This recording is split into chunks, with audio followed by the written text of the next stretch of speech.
யாரோடு ஒப்பிட்டு பேசக்கூடிய அளவுக்கு குறைந்தவர் கிடையாது.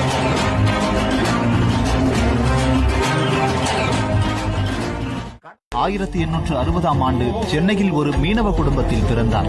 தன் இன மக்கள் ஒடுக்கப்படுவதைக் கண்டு அவர் சிறுவயது முதலே வருந்தினார். சென்னை சட்டக்கல்லூரியில் சட்டம் படித்த அவர் 1907 ஆண்டு வழக்கறிஞராக தன் பணியை துவங்கினார். ஒருமுறை நீதிமன்றத்தில் எதிராளிகளால் மீனவ குடும்பத்தைச் சேர்ந்த மா சிங்காரவேலர் அவமானப்படுத்தப்படுகிறார். தான் வாதாடிய அந்த வழக்கை வெற்றிகரமாக முடித்துவிட்டு வெளியே வந்த அவர் கருப்பு அங்கியை கழற்றிவிட்டு, இனி நீதிமன்றத்தில் வாதாடப் போவதில்லை, என் மக்களுக்காகவே மா சிங்காரவேலர் தமிழ்நாட்டைச் சேர்ந்த ஒரு பொதுவுடைமைவாதியும் தொழிற்சங்கவாதியும் விடுதலை போராட்ட வீரரும் ஆவார். மயிலாப்பூர் சிங்காரவேலு என்ற முழு பெயர் கொண்ட இவர் பொதுவுடைமை சிந்தனைகளை தமிழ்நாட்டில் பரப்ப ஆற்றிய பணிகளுக்காக சிந்தனை சிற்பி என போற்றப்படுகிறார்.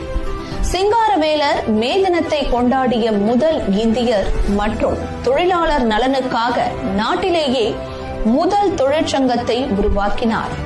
இவர் வெங்கடாச்சலம் மற்றும் வள்ளியம்மை ஆகியோருக்கு பிப்ரவரி 18, 1860 ஆண்டு மூன்றாவது மகனாக ஒரு மீனவர் குடும்பத்தில் பிறந்தார். இவர் தன் இன மக்கள் ஒடுக்கப்படுவதைக் கண்டு சிறுவயது முதலே வருந்தினார். அவர் 1881 மெட்ரிகுலேட் சேர்ந்தார். சிங்காரவேலர் தனது இளங்கலை பட்டத்தை சென்னை பல்கலைக்கழகத்தின் கீழ் உள்ள பிரசிடென்சி கல்லூரியில் பெற்றார். அவர் சென்னை சட்டக்கல்லூரியில் சேர்ந்தார் மற்றும் 1907 BL பட்டம் பெற்றார்.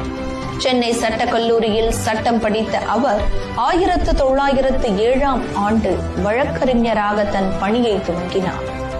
ஒருமுறை நீதிமன்றத்தில் எதிராளிகளால் மீனவ குடும்பத்தைச் சேர்ந்தவர் என கூறி சிங்காரவேலர் அவமானப்படுத்தப்படுகிறார்.